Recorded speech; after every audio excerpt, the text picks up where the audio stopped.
পথাৰত যোৱাকালি ৰাতি যিটো বৰষুণৰ বতাহ হৈছে এই বতাহত মানে আমাৰ ঠেঙা সমষ্টিৰ অঞ্চলৰ যিবিলাক ধান খেতি আছে গোটাই খেতি ধান মানে একদম পকি গৈছে। পকি মানে যাওয়ার পিছত বতাহে একদম মাটিত পেলাই দিছে গোটাই ধান।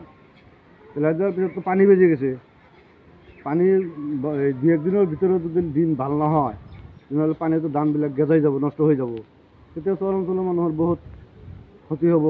কিছুমান মানুহৰ নাখাই থাকিব লাগিব। যথেষ্ট ক্ষতি হ'ব। যথেষ্ট ক্ষতি হ'ব। চৰকাৰ তথা কৃষি বিভাগক কি দাবী জনাব? কি ক'লে? চৰকাৰ তথা কৃষি বিভাগক কি দাবী জনাব?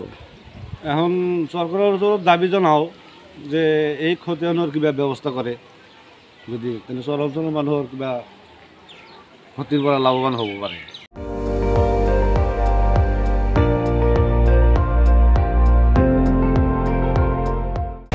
আপুনি চাই আছে ND24, সৰ্বশ্ৰেষ্ঠ নহয় সৰ্বোত্তমৰ দৌৰ।